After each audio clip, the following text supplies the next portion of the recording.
Hare Krishna. Hare Krishna Mataji. Hare Krishna Mataji, Dandavat Pranam. Hare Krishna, Dandavat Pranam. Hare Krishna. Okay, so we can start.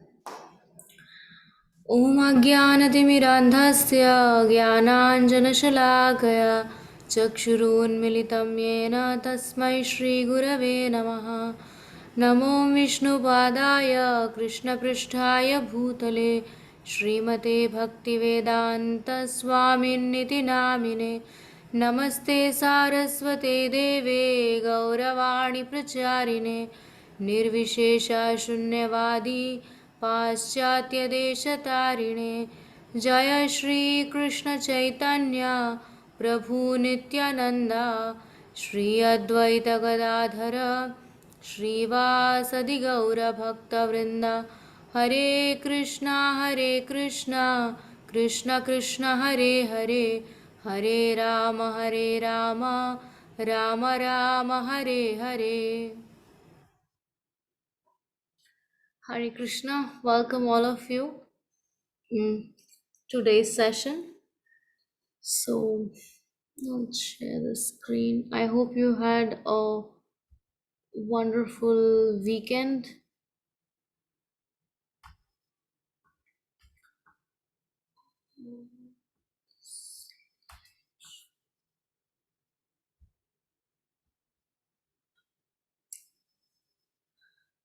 So, we'll see a quick review of what we covered previously in the last sessions, and then we'll continue. So we saw last week that there are 11 verses in the Upadeshamrita, the nectar of instruction, and of which we covered 6 verses in the past week, last week. So just a quick review of lesson 4.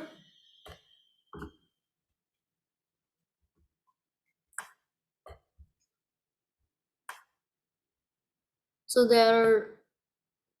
we discussed the lesson 4 had texts 5 and 6, and which we covered that in like 2 days. So there are 3 categories of devotees and appropriate ways of dealing with them. And a disciple should be careful to accept only as an Uttamadhikari, as a spiritual master. And we also saw inappropriate attitudes. We're seeing the different, external features of devotees, and what is the appropriate attitude toward dealing with an empowered Vaishnava. So these were the topics that we had covered in the past last class. So now this lesson 5 is the last lesson in this unit of nectar of instruction, and this lesson 5 has the text from 7 to 11, and we'll take half of this lesson in today and the rest half tomorrow. So today we will see the text 7 and 8, and the rest 9 to 11. Sorry.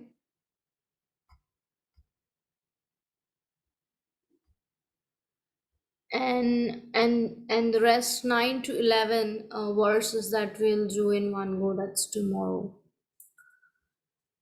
So this lesson is entitled as the highest stage and the conclusion. As all of us here, I believe, have gone some sort of schooling or some sort of educational materially. how is it usually in a material sense a textbook is formatted, if I may ask? Lower to higher, Yes. basics to advanced. Yes, yes. So in any textbook, in a school or anything, first we do the basics, and then eventually we, go to the difficult topics or the highest topics. That's towards the end. So this is also somewhat like that. The first few verses text which we discussed, um, they were actually like the basic steps of getting into devotional life, and as it goes more and more towards the end, it makes the goal clear that where we have to go and what are the different stages to reach that. So that's we are here at towards the end. So we will see what the text 7 has to is saying. So, if someone can read the text from the book.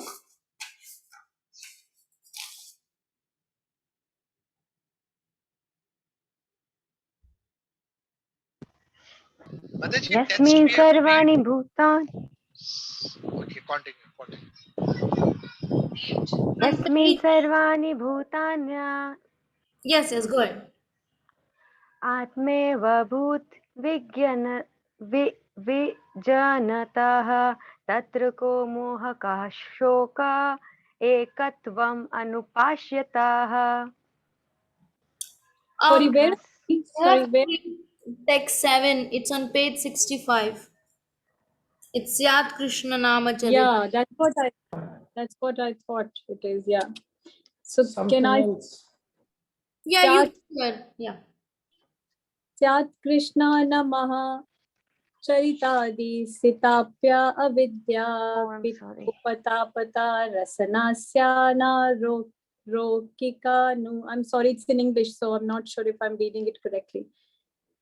किन्पदरद अनुरदिनं खलौ सैवा जस्ता स्वाद्विक्रमाद् भवति तद्गता मुलाहन्तरी. You can read the translation also. I'm sorry, Mataji. Oh, that's okay. Arti Mataji, you can go ahead with the Yeah. translation. The holy name, character, pastimes, and activities of Krishna are all transcendently sweet, like sugar candy. Although the tongue of one afflicted by the jaundice of avidya, ignorance, cannot taste anything sweet, it is wonderful that simply by carefully chanting these sweet names every day, a natural relish awakens within his tongue, and his disease is gradually destroyed at the root.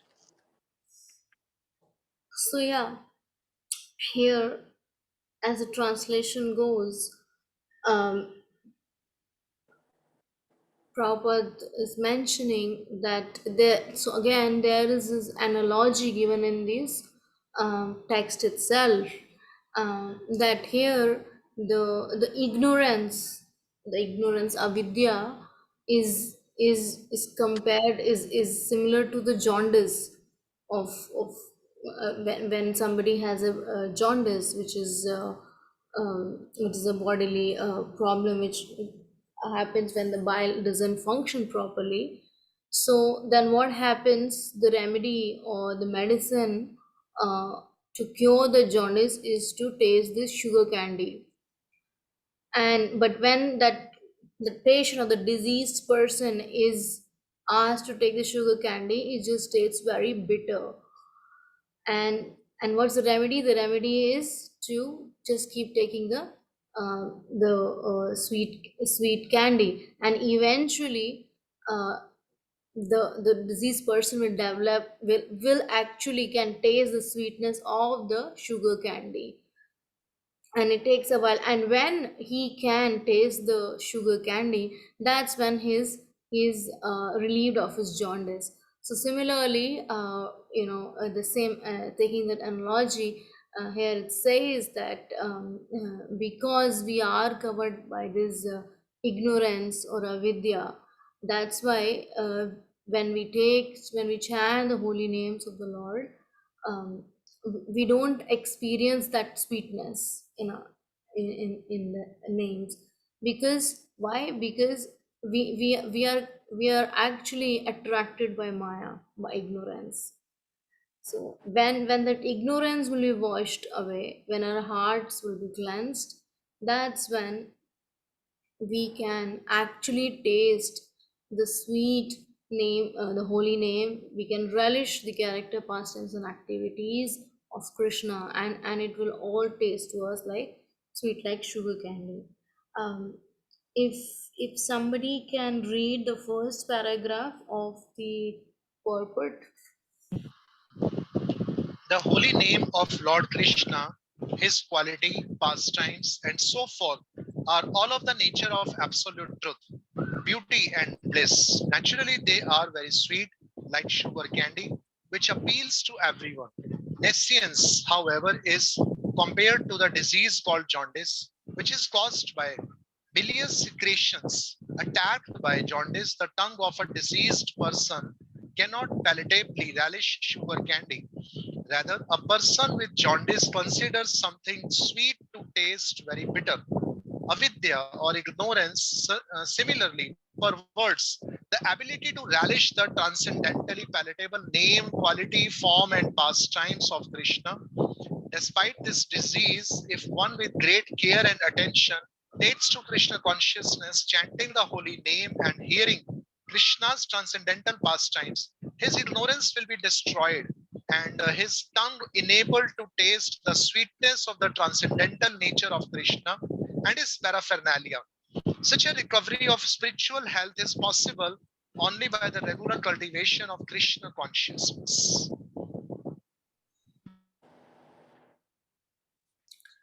Yeah, so here Prabhupada is saying that the holy name, character, pastimes, and activities of Krishna are all transcendently sweet like sugar candy.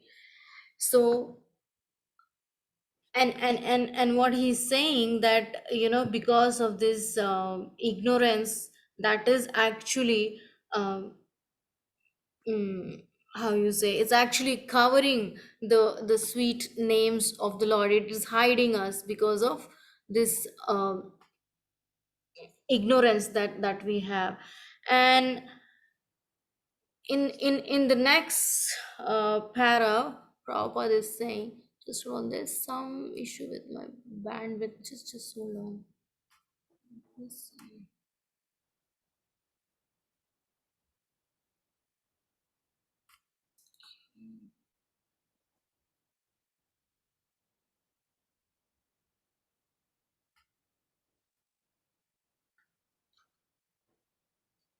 Is the PowerPoint visible to you all?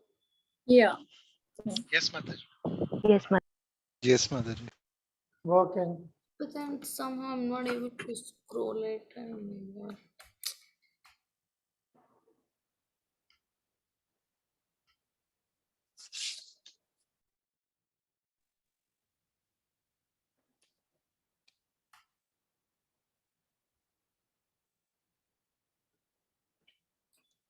Okay. So Prabhupada is saying, in the material world, everyone is trying to become happy. And although their material attempts are baffled in every way due to their nescience, they cannot understand their mistakes. People try to rectify one mistake by making another mistake. And this is the way of the struggle for existence in the material world. If one in this condition is advised to take Krishna consciousness and be happy, he does not accept such instructions. So what Prabhupada is saying, because we are all covered by Maya. When even somebody is wanting to give us how to relieve ourselves from that, but still, one is reluctant to accept those instructions because we think, okay, we did this mistake, we can hide it with another one, and that's how the whole we're just caught up in this whole life of birth, old age, disease, and death, and again coming back and forth in the same thing, but not really wanting to remove that ignorance which is casting, which is actually making us far from the Lord. And another thing which Prabhupada mentions here is that there are two conditions. One is a healthy condition and the other is a diseased condition, and this way we are actually in the diseased condition. And what if somebody could say what is a diseased condition?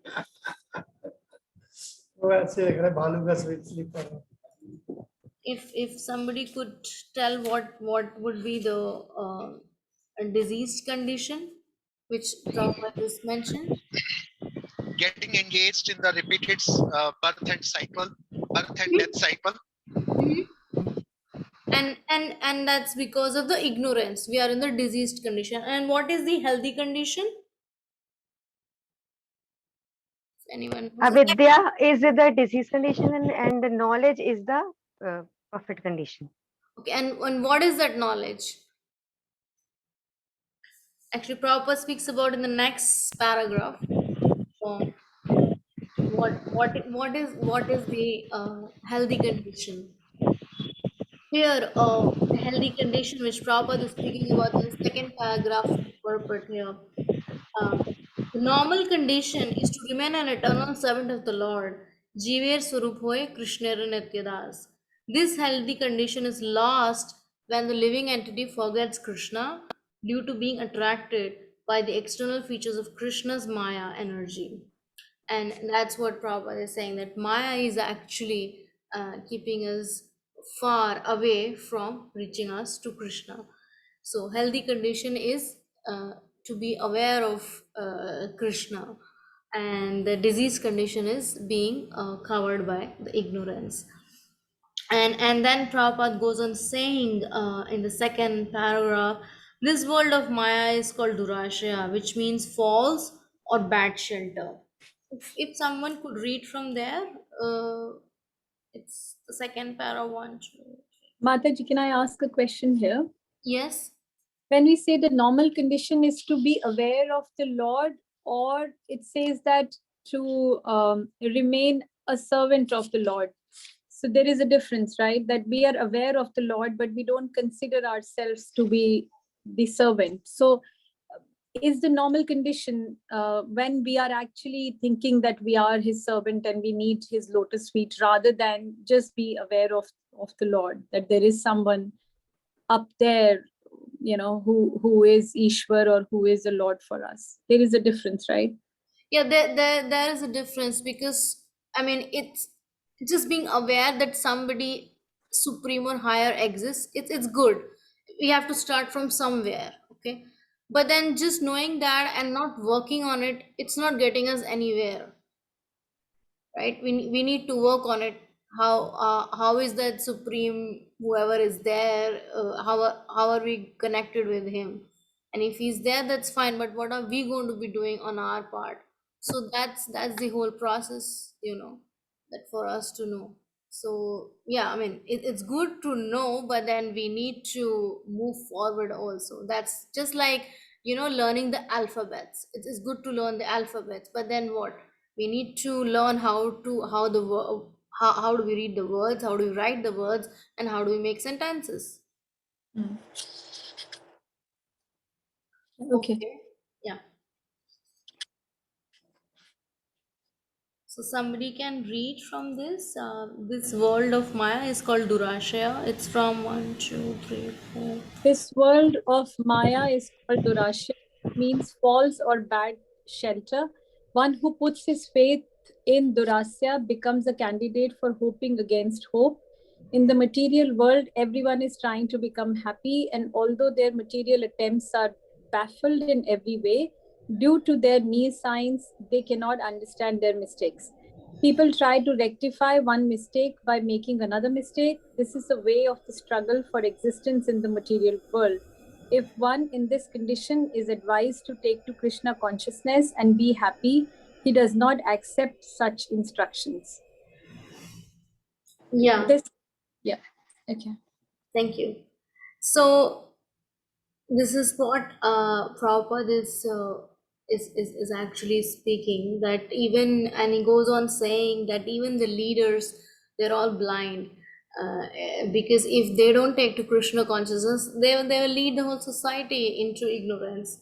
And then he says that that's why this Krishna consciousness movement is being formed, that we make aware everybody of this sublime process, where they can be relieved of this ignorance and be aware, and try to develop the relationship with the Lord. And Prabhupada is saying the leaders of human society, the politicians, philosophers, and scientists are blind because they're not Krishna conscious. Prabhupada was very bold at many places, that because they are leading the society into missiles. Okay, and then again talks about this medicine of this sugar candy in the next paragraph, and what he's saying is to chant the Hare Krishna Mahamantra, that once however one must for the jaundice, sugar candy is the only specific medicine. Similarly, in the present confused state of humanity, Krishna consciousness, the chanting of the holy name of the Lord, Hare Krishna, Krishna Krishna, Hare Hare, Hare Rama, Rama Rama, Hare Hare, is the only remedy for setting the world alright. So this is like actually this seventh verse uh, is telling about the glories of the holy name, and what's the secret to actually taste Krishna's form, pastimes. First, we start with the name, and then eventually we can get all his other things and understand his name, form, pastimes. So this is like we are getting close to the goal, you could say. And the medicine is also chanting of the holy name, and the treatment is also like keep on chanting the holy name. So that's the only remedy and the treatment to remove us of this avidya or the ignorance, which is making us far from the Lord. So here and then, I have a question to you all. What is the relevance for us as individuals and in ISKCON in general, um, about this? Mataji, the question is not clear. Can you please explain what you want to ask? Yeah, what is the relevance for us individually and ISKCON in general of this verse? Yeah, I mean related to this verse. For us, Mataji, I think individually for us, the holy names chanting of the holy names is important. It is giving us the remedy that we should always chant and chant Kirtanya Sadahari, like that. And for ISKCON in general, we can say from preaching point of view, chanting of the holy names is something. That's something I can say. Thank you. Okay, anyone else? Yes, Hare Mataji. Yeah, Rukmini Mataji, go ahead. Thank you, Mataji. Mataji, as in the beginning only you asked that what is the pattern of any of the textbook. So it's coming in my mind that we have already covered the 6 verses. Now we have come, we have come across all the things that what should we do, and in the beginning also you said that these 6 verses cover the Vedi Sadhana Bhakti, then Raganuga Bhakti, then as you said. So it's coming in my mind that we already have this covered all this, and we should know whatever stage we are in, but we should know what is I heard in Bimla Prabhu's lecture only that we should know the target. So this we have come to know that our target is this sadhe Sadhe and Sadhe is also what I could understand is glory. Holy name is our Sadhe and Sadhana as well. So we will reach this by chanting more holy name. What we get? We by chanting holy name, we what we do? We chant more holy name. So this and in ISKCON in general and in everywhere we think that we hear that uh, we are in a Kali Yuga, and Kali Yuga Dharma is to chant the holy name. In ISKCON also and individual also, our progress, ISKCON's progress, and in general our progress. Yes, our mood is of preaching, but still this is our base to chant the holy name. So this only, Mataji. Thank you. Thank you. Priya Satyavama. Hi, Krishna. I think Mataji has covered whatever I wanted to say. So, in short, I would only like to say that individually, if you want to grow in our spiritual life, if you want to stay steady in our devotional services, chanting of the holy names is the only thing that is going to keep us grounded and moving forward. And as in ISKCON is general, it is one big means of bringing people together. When we chant, when we do a sankirtan, or when we go on roads and do Nagar Sankirtan, Rath Yatra, Kirtan, people are, coming together, and it brings an atmosphere of joy and energy. And you could, actually, you sometimes I've actually seen, people walking by upset, and suddenly they're like, Hari Bol, and it's chanting. So I think that way we can connect to more people, we can bring them more closer to Krishna. The more people come closer to Krishna, the better environment of the society can be. So your growth and ISKCON's growth, it all depends on Harinam. Thank you. Thank you. Wonderful. Gaurav Prabhu. If I could also say something, Mataji, after Gaurav says, I don't know how I'll raise my hand on my phone, but yeah, after Gaurav, I'll speak. Okay. Gaurav Prabhu. Hare Krishna. Yes, Mataji, I just want to add from just like here it is said, like the holy name removes our ignorance, right? So as we keep on chant, as we are in the anartha nivriti state, so continuously one after another anarthas are coming and putting us again, putting us into ignorance, and we are chanting holy name. So tug of war is continuously happening. So better to keep this struggle go on and on, rather than going totally into the darkness. So it is very much necessary that we keep on chanting the holy name, and at which the result will be like we will be able to reach the nishtha stage and progress further in our devotional life.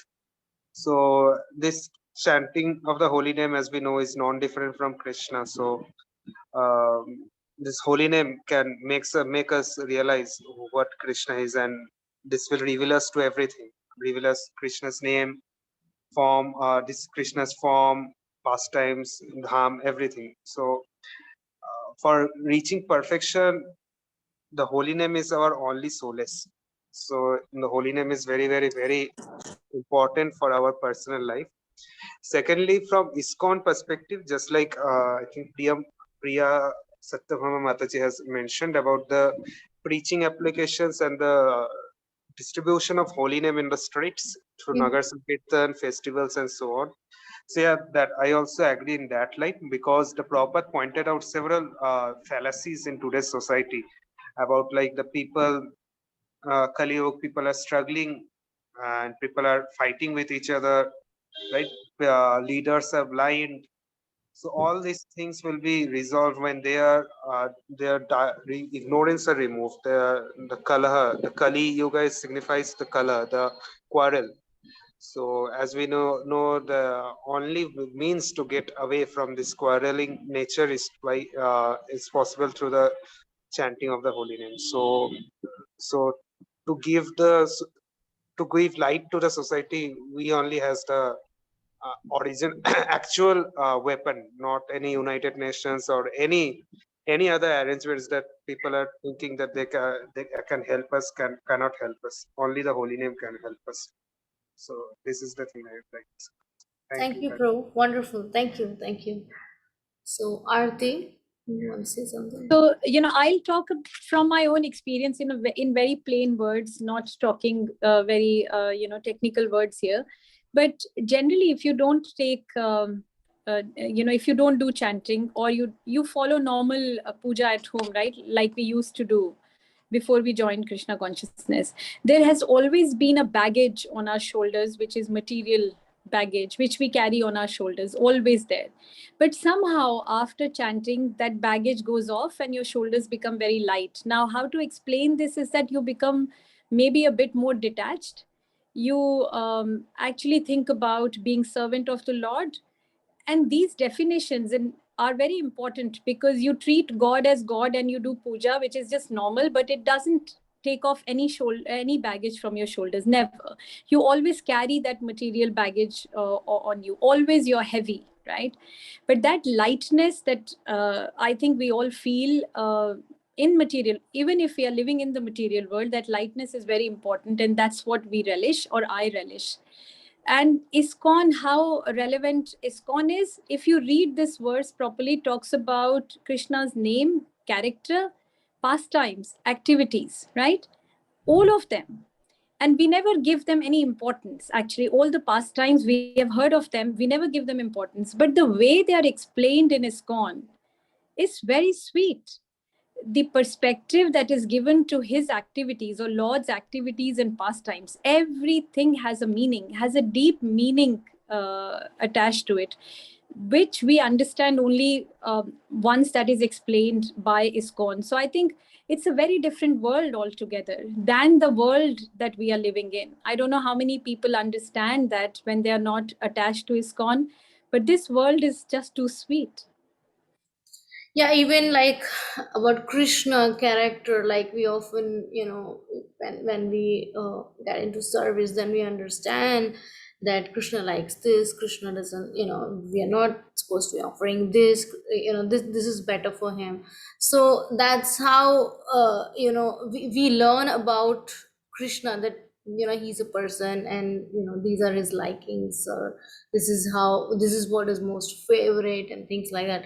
But otherwise, like as you said, when we just perform the normal rituals, or other kind of things at home, it's just a mere task, which is like one of the list of activities which we do every day. It's not like really developing a relationship as it should, because only when we have a relationship with someone, then when that affection is there, then we would want to, how you say, we would really care for that person to, how to do it. It's something like, you know if there is a caretaker for a child, so she will have to be told, oh, you do this at this time, you feed, and this time you do this time you do that, and things like that.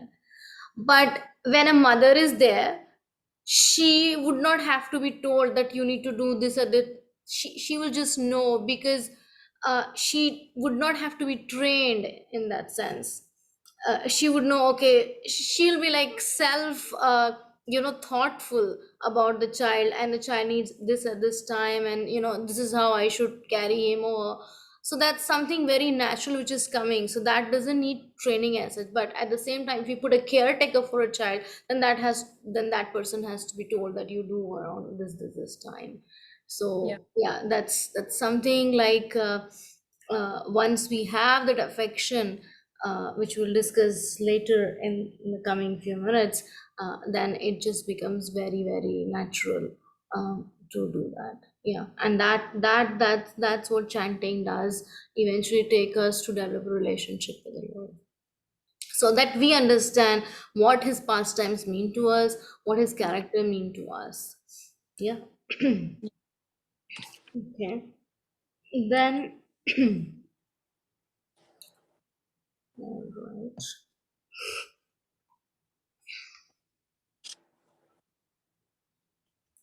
So someone can read this.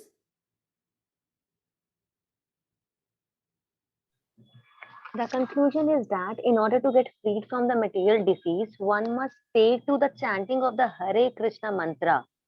The Krishna consciousness movement is specially meant for creating an atmosphere in which people can take to the chanting of the Hare Krishna mantra. It's from Purport, Text 7, Shri E. Like Deshpande. as many of you were mentioning that, you know, when we go on Sankirtan and then we create that atmosphere in which people also join and they come and take part in the chanting of the Hare Krishna Mahamantra. Then Prabhupada goes on uh, discussing here in this,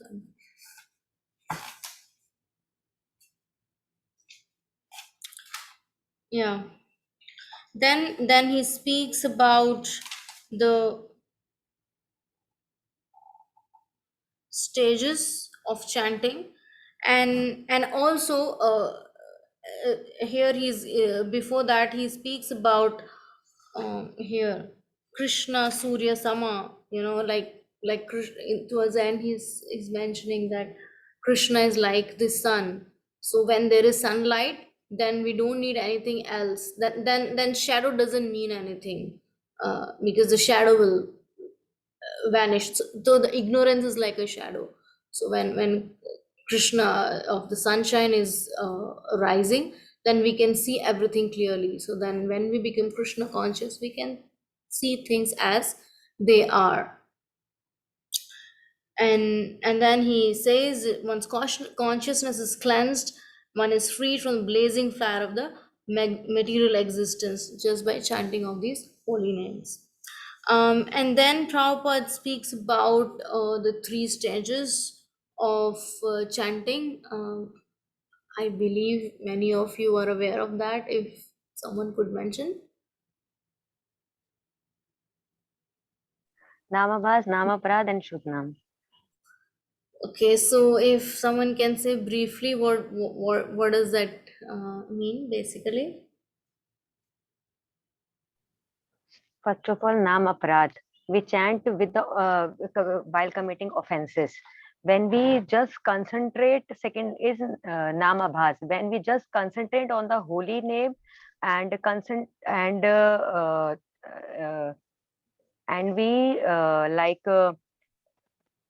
say our mind and concentrate our mind, focus our mind on just on the holy name.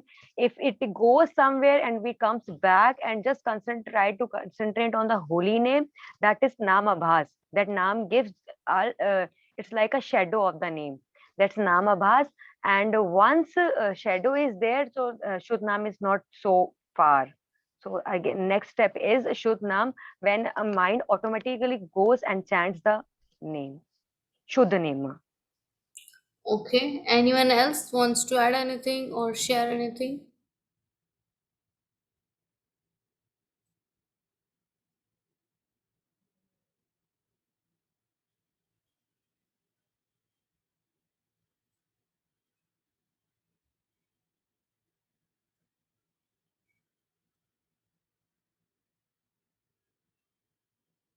Okay, so Namaprad is the first stage when it's offensive stage where there are 10 offenses towards the holy name, and I'm sure you all must are aware of that. And when this is when the new fight stage, when we are actually committing offenses against the holy name.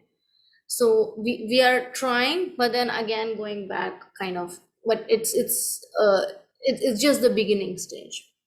And then the namabha stage is the less offensive stage when we are trying more so that we don't make those offenses.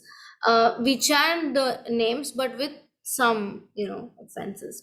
And here you can say it's with lessening the offenses quite lessened. And at the pure stage is when we chant the pure names of the Lord, Shuddhanam.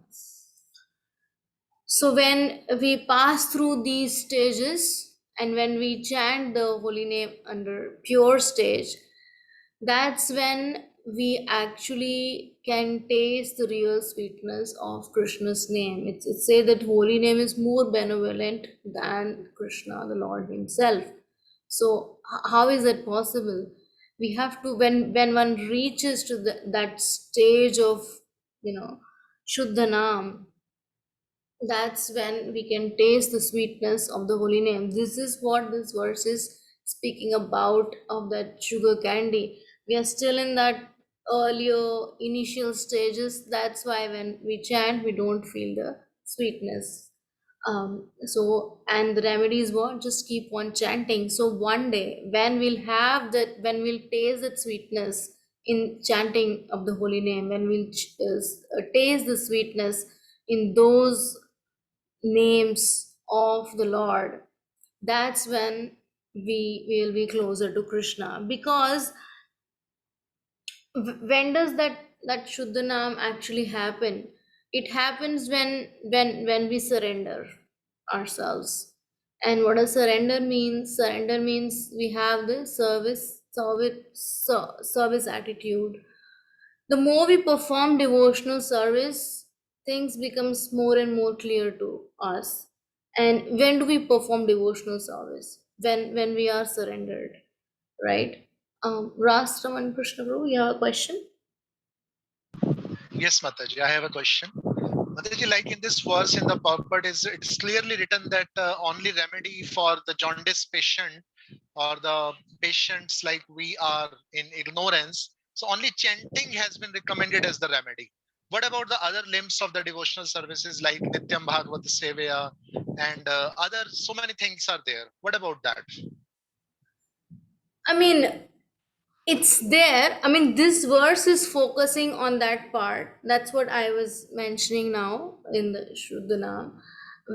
When we surrender, when we have that service attitude, when we surrender to Krishna that I am yours, and then we would engage ourselves in devotional service also. And as we engage ourselves in the devotional service, in the devotional process, and alongside keep on chanting, this ignorance will vanish in due course of time. Right? When we are hearing about Krishna, we are forced to hear about Krishna, we feel sleepy during the lectures. That is because we are on a very, very initial stages. But once we will reach the Ruchi platform and Asakti, then we'll naturally have that affection, right? Like if we like something nice, we won't fall asleep during a 3-hour movie. We are wide awake, and it's quite a nice experience for those 3 hours or 3.5 hours, 2.5 hours, whatever that is. Why? But at the same time, if the lecture goes on for 2 hours, it's just so difficult to just sit there. It's a matter of interest only, ma'am. Mataji. And why that interest is not in here and there? Because for so many lifetimes the conditioning is so much that we have been doing that for lifetime after lifetime, and that's why we are more interested, and that's more attractive to us, and not this. And now when we came to know that this is what we need to be doing, we are actually forcing, because see, it's like so many lifetimes conditioning. That's why devotees fall asleep, or there's not much interest. After 1 year we lose the attention, and all those things happen. Why? Because of this. Because that surrender is not fully there yet. That yes, this we are, I mean, we are convinced from outside, yes, because we are hearing, that's fine. There is like a, when you stand in somewhere, when there is a shower from everywhere, all the directions, then you will get wet.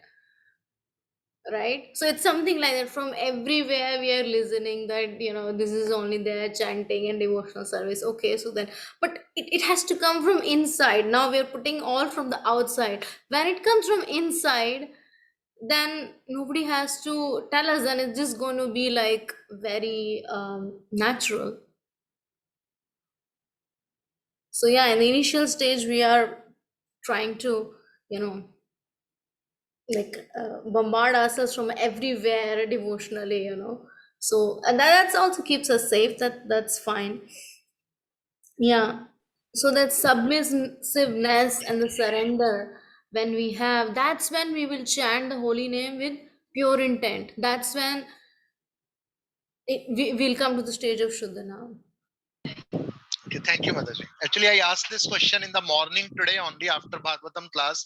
I was talking to a devotee. So that devotee was just emphasizing the importance of hearing actually. And of course, I have also heard in during so many lectures that hearing must go on simultaneously for chanting. Chanting purifies us, but uh, hearing gives us guidance, clears the philosophy, and if the hearing is proper, then chanting can be more and more uh, pure. Yeah. That's why. Thank you, Mataji. Thank you. Yes, Priya Satyabhama. Maji, I have a question regarding surrender and devotional service. So you just mentioned, that when you surrender, you get devotional service. I mean, I'm not saying I do a lot of devotional service or something, but I do, often on try to put in whatever efforts I can. But I don't think I'm surrendered at all. Could you please explain a little more about that? Each one of us is in a different Maji, situation. you there? Yeah, can you hear me? Yes, we can hear you, Now, yes, Mataji. Mataji. Okay. Each one of us is in a different situation. So surrender also, there are different levels, right? So there are like, you must have read in Bhagavad Maji, Gita. you Hare Krishna. Is my voice audible? Yes, we can hear you properly. Yeah. At your level, everything is fine. Okay, then probably pretty Priya Mataji's side. I don't know. She's offline now? Yeah, I think she's think so, yeah. frozen. So there's some connection issue. Wasn't in time. sorry, Mataji, my network just dropped. So sorry. Okay. So there are many levels to the surrender, and you can just keep on doing what you're doing, and then eventually you will increase to that. And see, when you came into Krishna consciousness, whenever that was, your whatever service you were doing, probably that was less, right? And the number of chanting or rounds you were chanting, probably that was also, you were just beginning. And now when you look back what you were and what you are now, you can gauge yourself that you are doing more, right? So it takes, this is not going to happen overnight for most of us. That's a very rare case where things happen overnight, from Namaprad to we jump to Shuddha.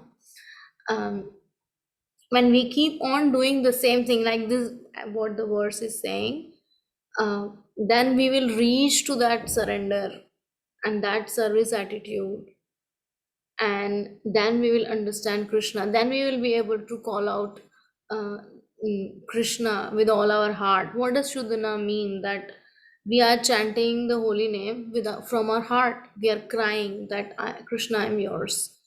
And it's just so hard when we are chanting. We are planning for the whole day actually.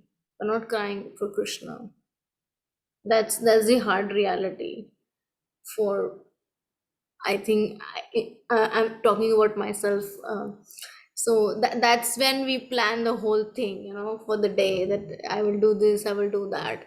So we are still on that stage, what to talk about, then it has to be solely, like when we say that Krishna and Krishna's name are non-different, what does that name mean when we are also chanting the names, right? But then why don't we feel the presence of Krishna? Because this is, we are doing something, like I said, from outside to inside. That Shuddhanam is from inside to outside, from the heart we are saying, and then the lips, and the Krishna is dancing on your tongue and lips, right? So that is something from inside to outside. When we do devotional service with wholeheartedly, Krishna will reciprocate, and you can experience yourself eventually. All of us can look back when we came into Krishna consciousness, and where we stand today. There's a lot of difference. None of us were initiated when we came to Krishna consciousness, right? And many of us are now today. Why? Because that surrender to the process, surrender to the Lord, surrender to the spiritual master came. That's when devotee get initiated, person get initiated, right? If there's no surrender, why would anybody take a vow of this following the four regular principles for the rest of the life? Who does that? Right? If there's no surrender, there are levels, and eventually we will get there, to the highest stage. That's why we are all here. This is like a school, like we are all in different grades, and eventually we have to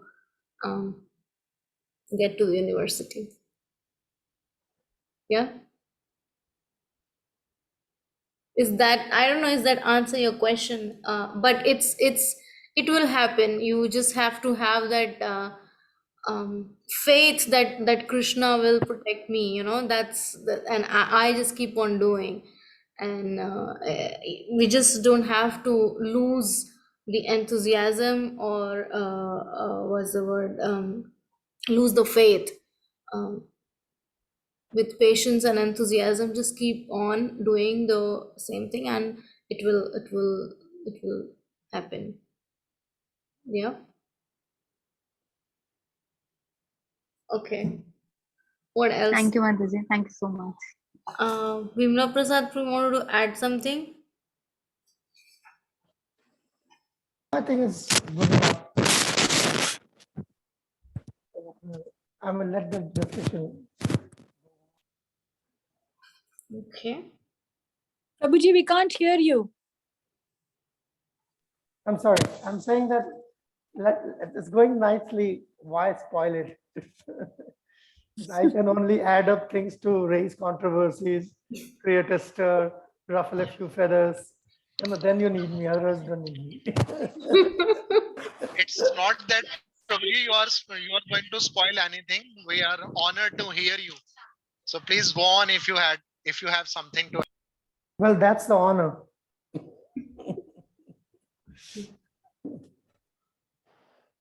Okay.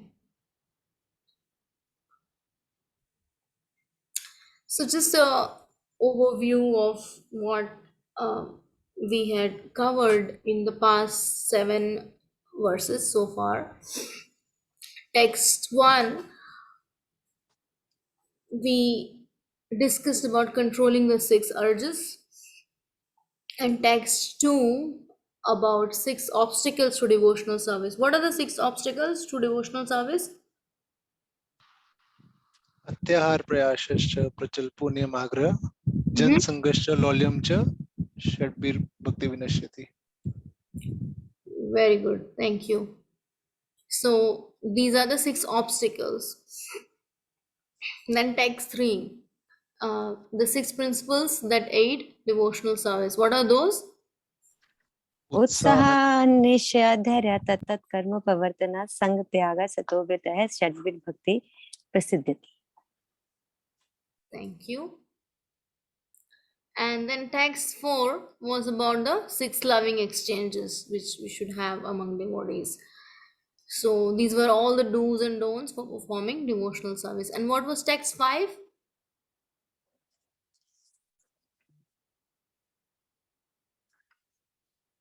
How to deal with devotees.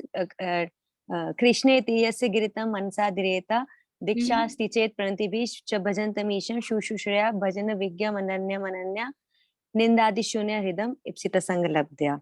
So how to deal with the 3 categories of devotees. So yes. Thank you. And text 6, someone else.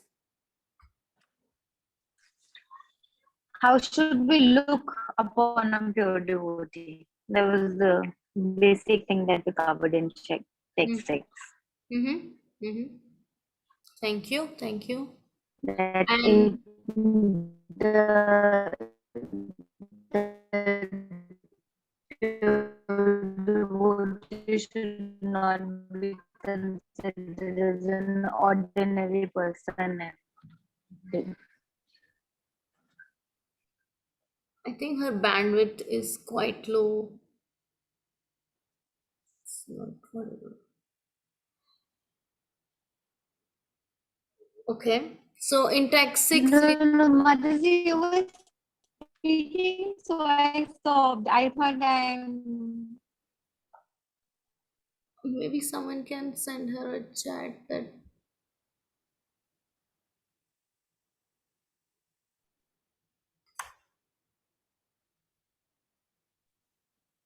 Can you hear me, Mataji?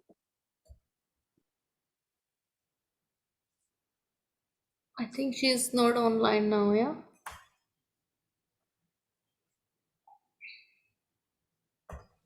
She dropped out. She dropped. Yeah.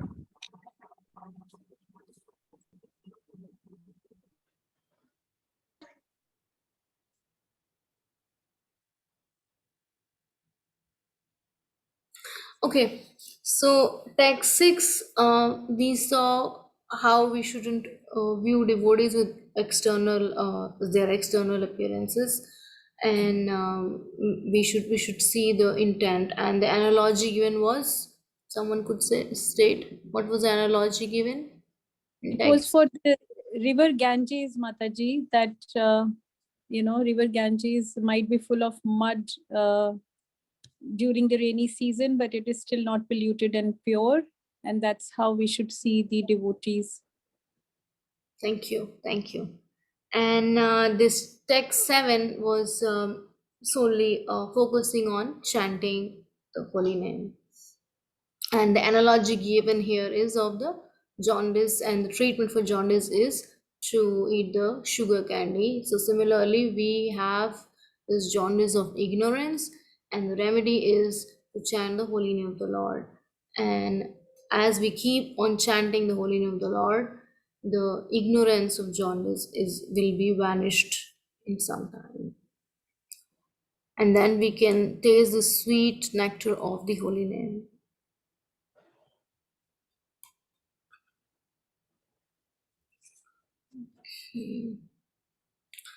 So this is I would say a gist of how the texts are broken for our understanding.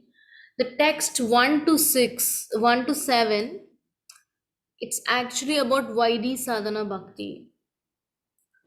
And from text 8, it's Raganuga Sadhana Bhakti, which we will see now. And text 9 to 11, they are focusing on Bhava Bhakti and Prema Bhakti. So like you are aware, you must have read it in the Nectar of Devotion in your book, since you have finished it, covered it already. There are nine stages, right? What are those? Adu Shada, someone आदो श्रद्धा साधु संग भजन क्रिया अनर्थ निवृत्ति रुचि निष्ठा रुचि भाव प्रेम निष्ठा रुचि आसक्ति भाव प्रेम. Yes. So this text 1 to 7 is Vaidhi Sadhana Bhakti, and text 8 is a Raganuga Sadhana Bhakti, and 9 to 11 it's focusing on Bhava and Prema. Okay, so we'll move ahead to text 8. If somebody can read the text 8 and the translation. तन्नामरूपचरितादिषु कीर्तिनानो स्मृतयो क्रमेण रसना मनसि नियोज्य तिष्ठन् व्रजेत् तदनुरागी जनानुगामी कालं नयेदखिलमित्योपदेशसारम्. Translation.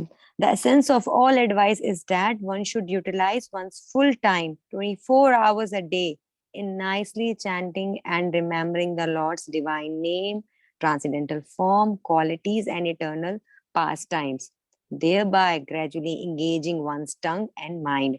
In this way, one should reside in Vraja, Goloka Vrindavan Dham, and serve Krishna under the guidance of devotees. One should follow in the footsteps of the Lord's beloved devotees who are deeply attached to his devotional service.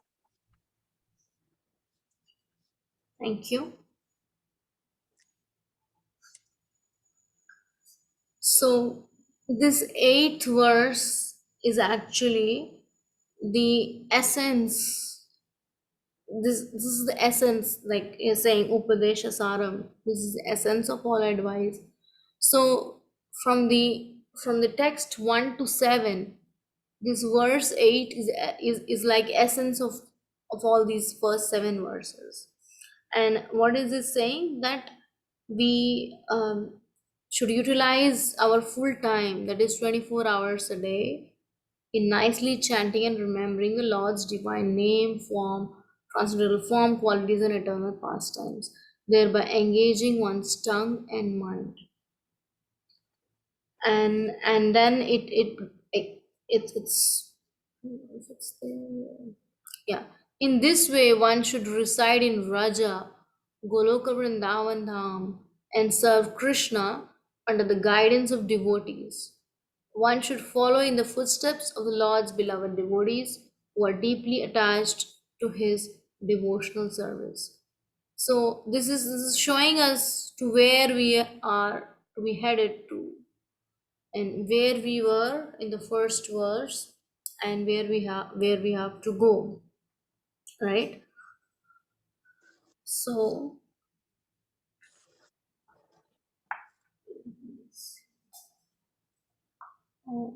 if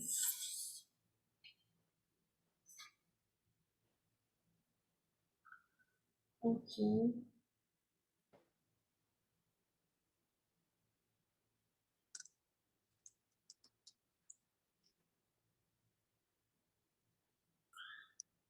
okay, if on page 74, if you see page 74 of your book, you can read from the top until page 75, where it says perfect soul. There's a shloka, and then until that perfect soul. Mataji, can you, we have a different page number, so can you tell us the starting line, please? Whatever state of being one remembers when he quits his body, that state he will attain without fail. Yeah, okay. So I'll say, whatever state of being one remembers when he quits his body, that state he will attain without fail. At the time of death, the mind and intelligence of a living entity create the subtle form of a certain type of body for the next life. If the mind suddenly thinks of something not very congenial, one has to take a corresponding birth in the next life. On the other hand, if one can think of Krishna at the time of death, he can be transferred to the spiritual world. Goloka Vrindavana. This process of transmigration is very subtle. Therefore, Srila Rupa Goswami advises devotees to train their minds in order that they will be unable to remember anything other than Krishna. Similarly, the tongue should be trained to speak only of Krishna and to taste only Krishna Prasada. Srila Rupa Goswami further advises Tishthan Vraje. One should live in Vrindavana or any part of Vrajabhumi. Vrajabhumi or the land of Vrindavana is supposed to be 84 krosas in area. 1 krosa equals 2 square miles. When one makes Vrindavana his residence, he should take shelter of an advanced devotee there. In this way, one should always think of Krishna and his pastimes. This is further elucidated by Srila Rupa Goswami in his Bhakti Rasamrita Sindhu 1.2.294. Krishnam Smaran Janma Kasya Prishtham Nija Samihitam Tata Tata Katha Ratas Chasayu Kuryad Vasam Raja Sada. A devotee should always reside in the transcendental realm of Raja and always engage in Krishna Smaranam, Janma Kasya Pristham, the remembrance of Sri Krishna and his beloved associates. By following in the footsteps of such associates and by entering under their eternal guidance, one can acquire an intense desire to serve the Supreme Personality of Godhead. Should I move on or? Yeah. Again, Srila Rupa Goswami states in Bhakti Rasamrita Sindhu 1.2.295, Seva Sadaka Rupena Siddha Rupena Chatrahi Tad Bhava Lipsuna Karya Vraja Lokansu Sarataha. In the transcendental realm of Vraja, Vrajadhama, one should serve the Supreme Lord Sri Krishna with a feeling similar to that of his associates, and one should place himself under the direct guidance of a particular associate of Krishna and should follow in his footsteps. This method is applicable both in the stage of sadhana, spiritual practices executed while in the stage of bondage, and in the stage of sadhya, God realization, when one is a siddha purusha or a spirituality perfect soul. Srila Bhakti Siddhanta Saraswati Thakura has commented as follows upon this verse. One who has not yet developed interest in Krishna consciousness should give up all material motives and train his mind by following the progressive regulative principles, namely chanting and remembering Krishna and his name, form, quality, pastimes, and so forth.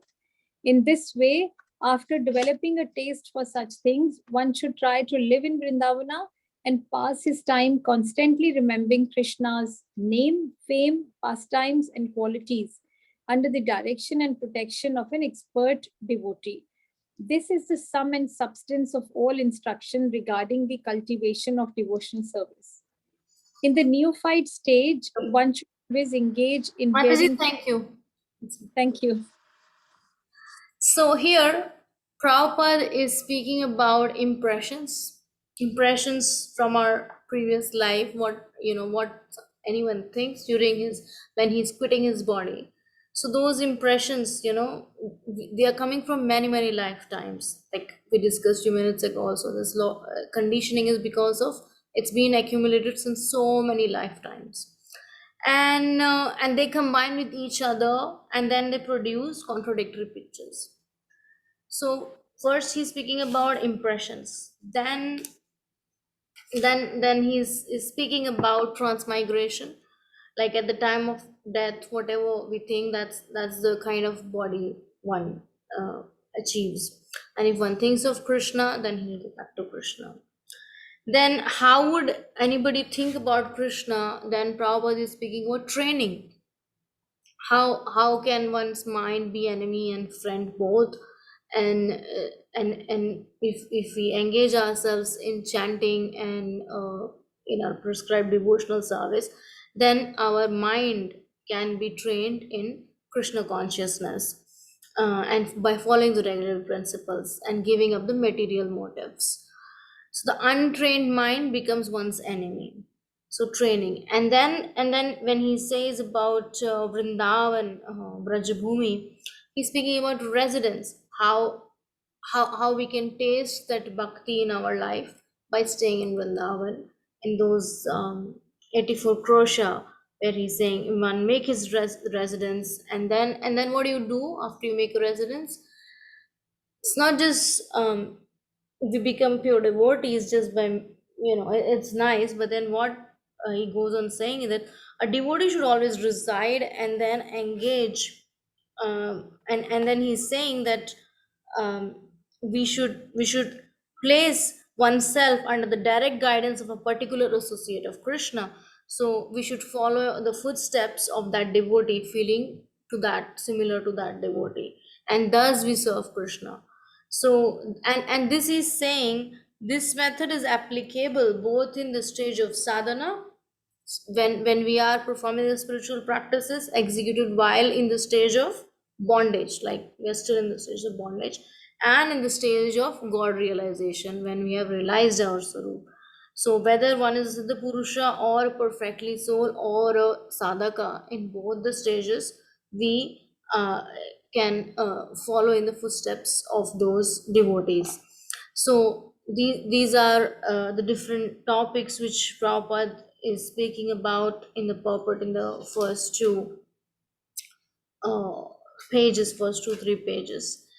And then towards the last paragraph, where he's actually explaining more how all this is happening here, where he's speaking about there are 5 forms from Shravan to Smaran, like how we can be in the constant remembrance of the Lord.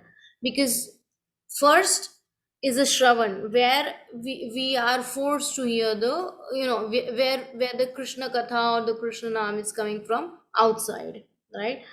And then he speaks about, first he speaks about Shravan Dasha, when one the stage when one should engage in hearing Krishna Katha and Krishna Nam. Then comes the Varna Dasha, the stage of acceptance in which one becomes attached, we become attached to Krishna Katha and performs kirtan of what is one is hearing. Then the third stage is Smaran Dasha, where we remember Krishna and his activities in ecstasy. And then in the Smaran Dasha, there are 5 stages which Prabhupada is saying, that Smaran, Dharan, Dhyan, Anusmriti, Samadhi. So these are the progressive stages where we are remembering Krishna in the initial stages with some distractions. Then eventually those distractions are removed, and then towards the end the distraction is not there at all. It's a constant absorption in the Lord's name, form, and pastimes. And then it's Samadhi, where the meditation is entirely free from any impediments and it's wholly interrupted.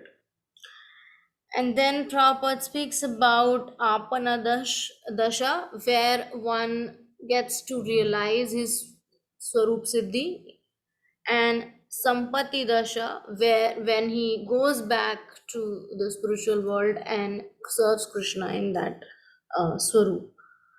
So this is like towards the highest goal, we can say, which this verse is talking about, where we have to be reaching. Now here, like we discussed from text 1 to 7, it's speaking about Vaidhi Sadhana Bhakti. And text 8, this text is speaking about Raganuga Sadhana Bhakti. And Prabhupada is saying that this stage is called Raga Bhakti, or devotional service in spontaneous love. And at that stage, the devotee can follow in the footsteps of one of the eternal associates of Krishna and Vrindavan.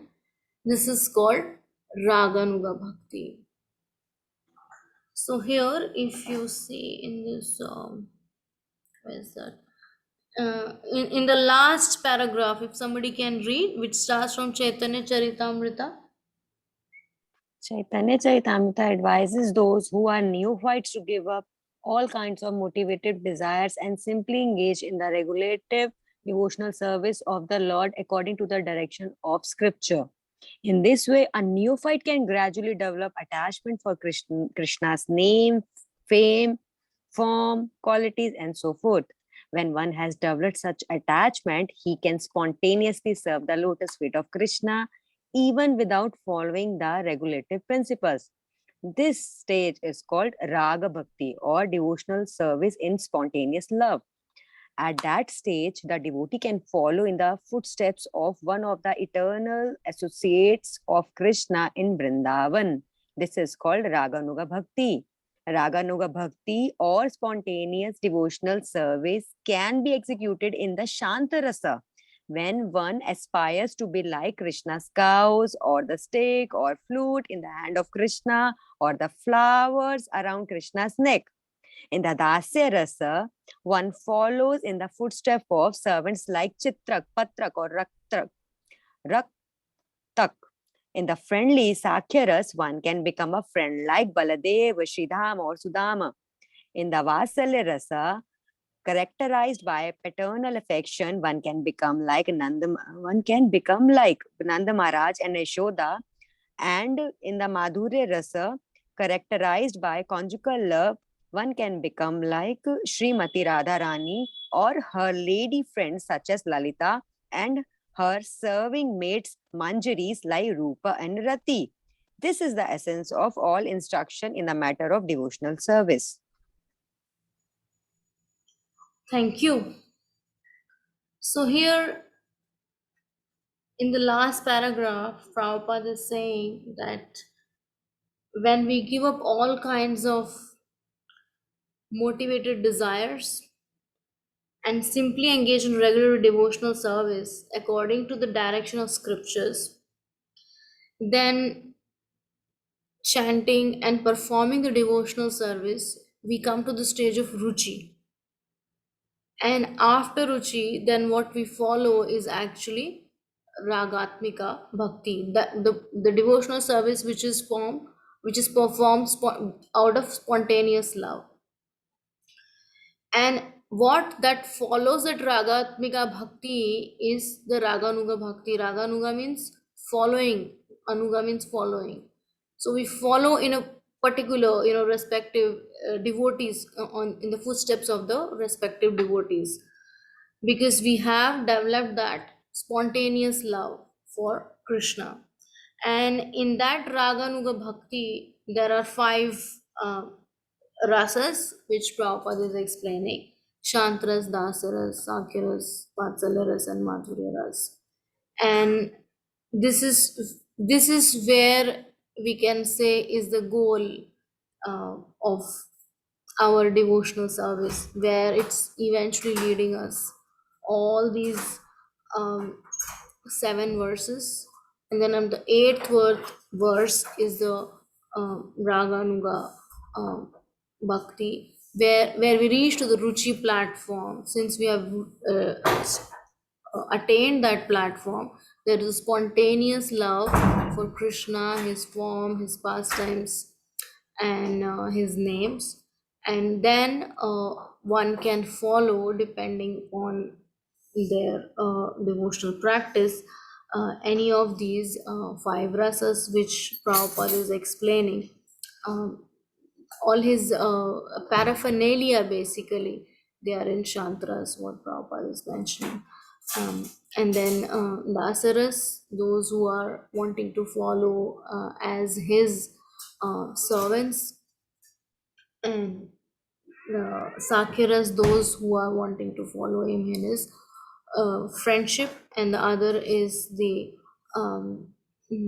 Vatsalyaras, parental, and the last is the conjugal love, where one can become like his lady friends such as Lalita and Manjaris like Rupa and Rati. So here in the last, Prabhupada is saying this is the essence of all instruction. This is the essence of all instruction in the matter of devotional service. So this actually, this verse is the sum and substance of what devotional service is all about, where we have to reach finally, and how we have to reach, that is from the verses 1 to 7. So Shantaras is when one aspires to be like Krishna's cow, or the stick of flute in the hand of Krishna, or the flowers around Krishna's neck. And one who follows in the footsteps of servants. And Sakyaras, one can become a friend like Baladev, Sridham, or Sudama. And Vatsalyaras, characterized by parental affection, one can become like Nanda Maharaj and Yashoda. And Madhurya Ras, one can become like Srimati Radharani or her lady friends, such as Lalita and her serving maids like Rupa and Rati. So here, this what's this verse? Siddha Rupena, in the transcendental realm of Braja, one should place himself under the direct guidance of a particular associate of Krishna and should follow in its footsteps. This method is applicable both in the stage of sadhana and in the stage of sadhya, when one is Siddha Purusha or a spiritually perfect soul. So, whether we are following or we have already reached that Siddha, perfected soul, one can always place himself under the direct guidance of a particular associate of Krishna. And the advanced devotee who is inclined to spontaneous loving service should follow the activities of a particular associate of Krishna's in Vrindavan. He should execute service externally as a regulative devotee as well as internally from his self-realized position. This is Prabhupada has mentioned this in the purport in page 75. Mataji, I have a question. Mm, No matter how advanced you are in the devotion journey, is it ever possible that you think that you are like Srimati Radharani or you're like Vishakha or, the other gopis? It's just impossible, right? There's no one deserves that position, or no one would deserve, right? I mean, we can't even think of it. But even if you become, you become in an advanced status of devotion, do you think that it is feasible or appropriate to think that someone is like Srimati Radharani? See, Srimati Radharani is something very how you say, it's like the topmost. Okay. So those of us who are followers, Rupanugas, how do we assist Radha Krishna? How do we perform a devotional service? What's our mood? Our mood is we are going through the parampara system, right? We are reaching Krishna, not even we are reaching the Lord through our guru through our guru parampara.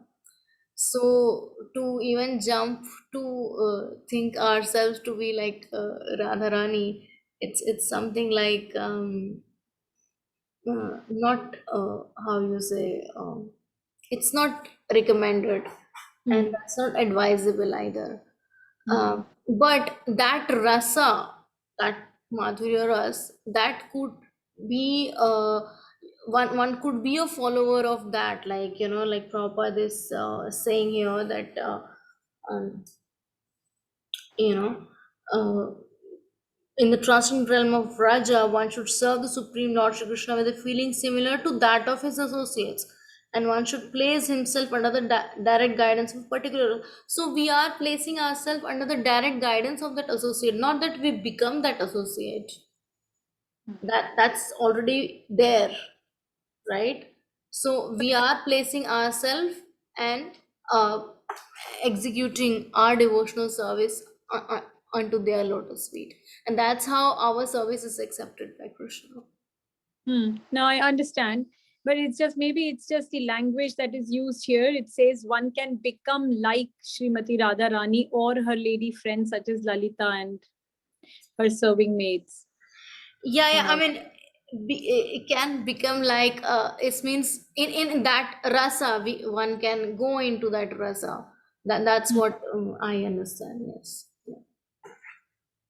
Okay, Mataji, thank you.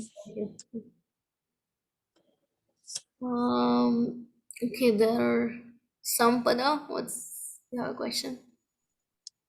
Mataji, could you elaborate a little bit on executing service externally as a regulated devotee and as well as internally from a self-realized position? Does it cause, I may not have the maturity to understand this right now, but if I look at it from a layman point of view, does it cause some kind of an intrapsychic conflict to say that externally, I am supposed to be this person and internally, this is my self-realized position? Mm-hmm. See, externally means one is performing hearing and chanting in the uh, sadhaka roop, and the outer feature of a practitioner of bhakti. And internally means one serves Krishna as one's perfected spiritual form. Hmm? And but outside you still see that person doing chanting and everything. So that's the internal connection which is there. But yeah, so that's a difference. See, it's uh like one who is in Vaidi and the other one who is in Rag. They would both go for Mangal Arati.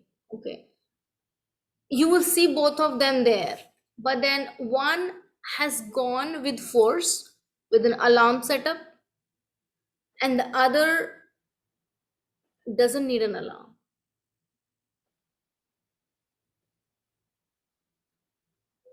So that's the basic difference, I would say. Got it. Bimla Prasad Prabhu, you want to add something? Yeah, asking for trouble.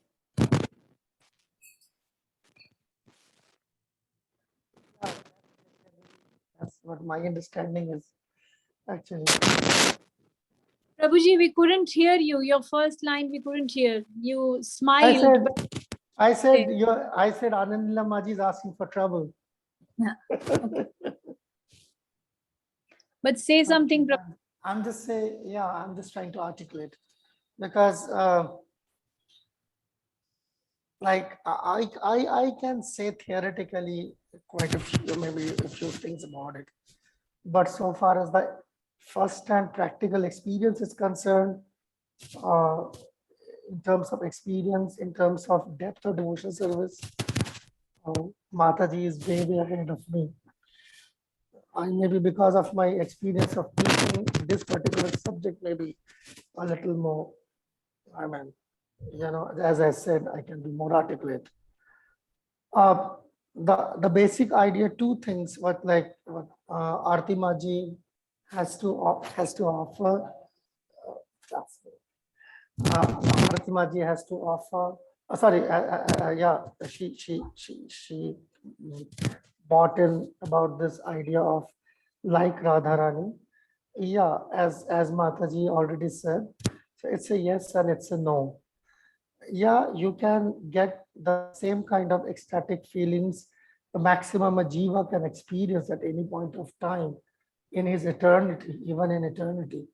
That is offered in our sampradaya, following in the footsteps of the six Goswamis, following in the footsteps of Mahaprabhu. And this, that is specifically what we technically call Manjari Bhav, which is basically having a vicarious experience of the same feelings which Radharani can experience. These are like very, very high subject matters. I don't think I mean, this good to know a few things so that you have an idea that there are higher things to be achieved. There are many other things which we have to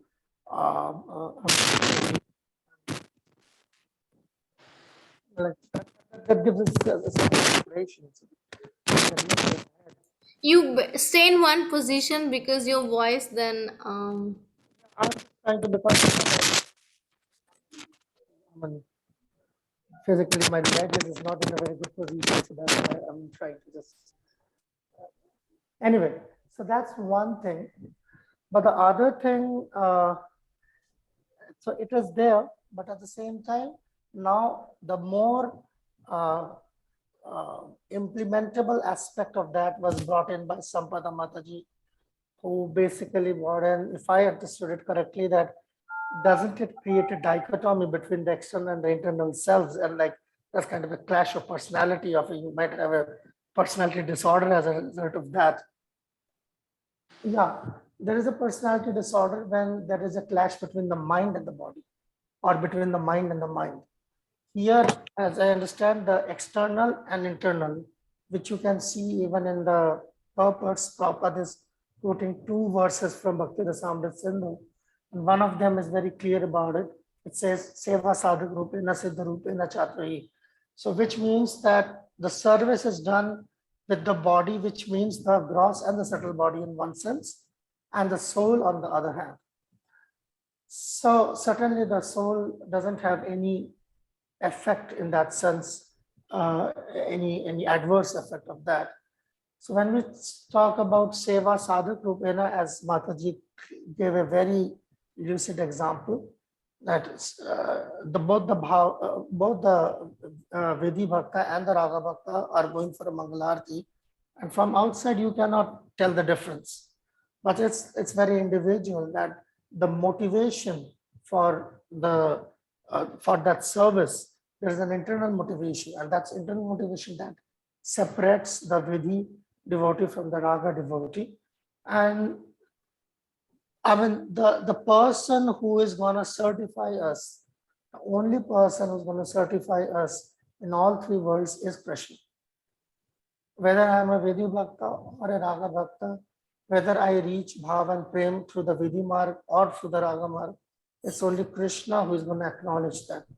So in that sense, we are not looking for any certificates or any acknowledgement from anyone. And that feeling is very individual, as Mataji also in the translation, she pointed this thing out, that I mean, twice, once in the slide and also during while she was reading the translation, and even Aarti Maji did that reading 3 times. It was there. Behind the basic idea behind this is I lost the thread. I'm sorry, because there was some announcement. I lost the thread. Basic idea of raga bhakti means like the internal and the external, which means the internal means that you are following in the footsteps of that is the very fine print. The finer print is you are following in the footsteps of an associate of Krishna, which is very clearly written. If Mataji, if you can turn over to the previous slide, it is clearly there. Where the 6 Goswamis are sitting there. No. I think no. The next one. No, the next one, not the previous to this. Here, it's here. Yeah, direct as a particular associate. Yeah, this is it. You see, it cannot be clearer than this. When it is talking about a particular associate of Krishna means, and then there are different examples of associates given, which like Rukmini Sevani Mataji was reading. So all these associates, what we are talking about, they stay in Golok Vrindavan. They're not the personalities staying here in India or in Uttar Pradesh or in Mathura or in Vrindavan. Not really. More often than not. So for almost all cases, they are all staying in Golok Vrindavan. So how do a person who's sitting here in Delhi or wherever he is actually connecting to that person who is in Vrindavan, Golok Vrindavan? Because like if I can connect to somebody can ask that question, that I mean, I'm just playing the devil's advocate. If I can connect to an associate in Golok Vrindavan, why can't I directly associate with Krishna? So the point here is I'm not exactly associating in the sense of like meeting the person face to face, but following in the mood. As you can see, it's like method is applicable both in the stage of sadhana and the stage of sadhya. That means while I'm practicing the sadhana of following in the footsteps of that particular personality, say for example, whatever, Lalita, Vishakha, Chitra, Patrak, Subal, Sridham, or whoever, Ananda, Ananda, Sanandana, anybody, uh, that is basically the rasa which I'm following. I'm trying to, that's why it is called Rag Anuga. It's like following in the footsteps of a Ragatmika Bhakta. These people are also called, these particular associates in Golok Vrindavan are also known by the synonym of Ragatmika Bhakta. Associates of Krishna, the synonym for associates of Krishna is also Ragatmika. And a person who is following the footsteps, following the line, following the directions, the guidance, and the inspiration of that Ragatmika Bhakta is a Raganuga Bhakta. That's all. That's a very, as simple as it can be. Now, as Sampada Maji said, that like, I mean, the point is when I am chanting, I am dancing, I am making offering to Krishna, I am worshipping Krishna, or I am taking a parikrama around Govardhan, or like going to Vrindavan. I mean, practically, or taking Charnamrita, practically, or paying obeisances. What possible things do you expect us to do back in Vrindavan, Golok Vrindavan? Almost all of them. Maybe not obeisances if you are a Sakha or a Gopi, or I mean of Krishna, maybe we're not going to do that. But if you are a servant of Krishna, or even if a Manjari, maybe you would want to pay obeisances to Krishna. So the point is, like, most of the things which we do here, as we called it a practice, the very same activities we are going to do in Golok Vrindavan. There's not, I mean, a few other things can be added on, which are very difficult to do here. It's like there we can play with Krishna. Here it's not possible to play with Krishna. Try do that with the deities. That can have a serious repercussion. So, but most of the other things, it's like the same. So therefore, that practice of whatever is common between here and there is done in the stage of sadhana.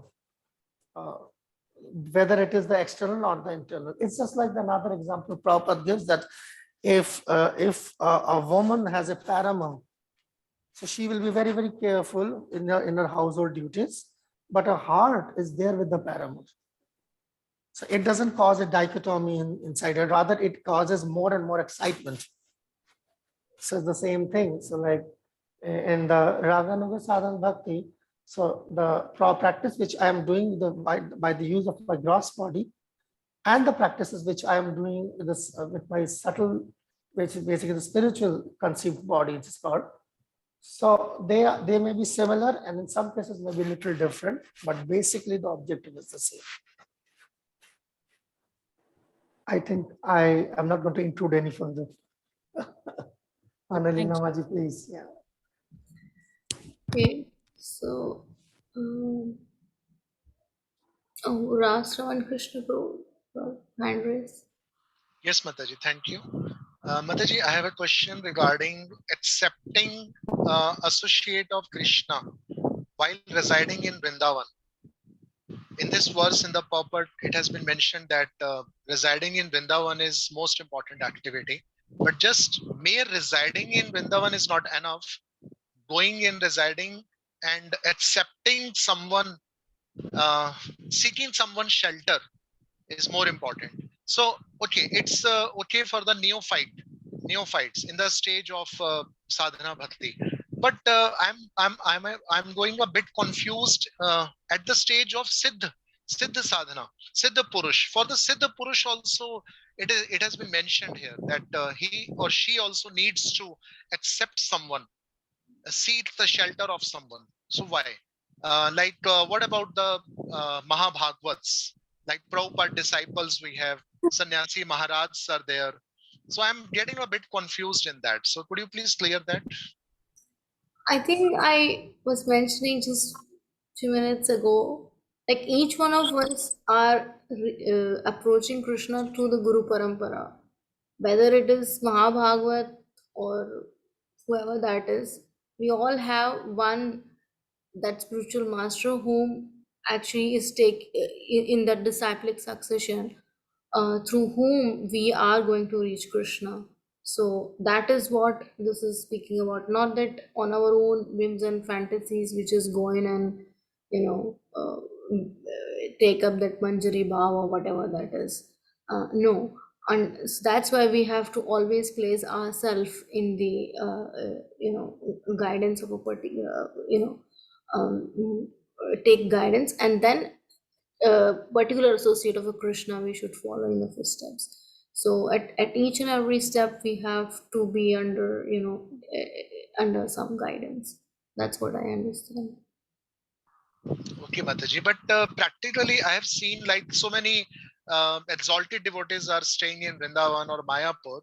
Like, for example, let's take the example of Vrindavan, like Her Grace Devi Shakti Mataji, or His Grace Panchagona Prabhu. Prabhupada disciple, they all are Prabhupada disciples, but Prabhupada is no more here with them, and they follow the instructions just now. So, what about their current status? What they are doing? I just want to know that how they are following him now, and how they are following the associate of Krishna, in what form and how. See, this is something very personal, where we want to head up to. What they're doing there, I cannot comment on that. But what I understand is they have a service in Vrindavan to do, and that's why they're there. And that service is going to take them to Krishna. We are not here to, see or judge that what the other person is doing and things. I mean, we have to be careful what's going around, but then that's not our business to see that, whether they have I'm sorry, Mataji, if I have offended through my question. no, Um, I just it's not my intention to go into the privacy of someone. yeah, It's not that. Yeah. So just actually they are the exalted devotees. So just actually we are neophytes. So we just want to learn from them what they are doing and how they do that. Yes, Just like that. yes, of course. I mean, they all have some service over there, and they are engaged in the devotional service, and that's going to take care of that. Yeah. Okay, Mataji, thank you so much. Thank you.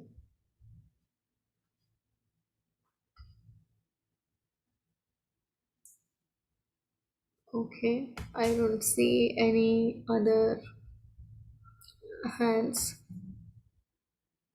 So what's the time?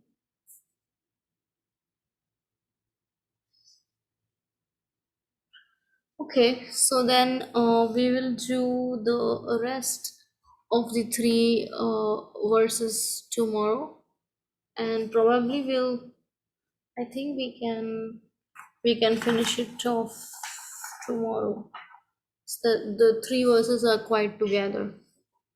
Because yeah, so that's speaking about the last part of this unit. So okay, so if there's no more question, then we'll close for now, and then we'll meet tomorrow at 7 o'clock. Yeah. Okay, thank you, Mataji. Hare Thank you. Krishna. Thank you, Mataji. Hare Krishna. Thank you so much.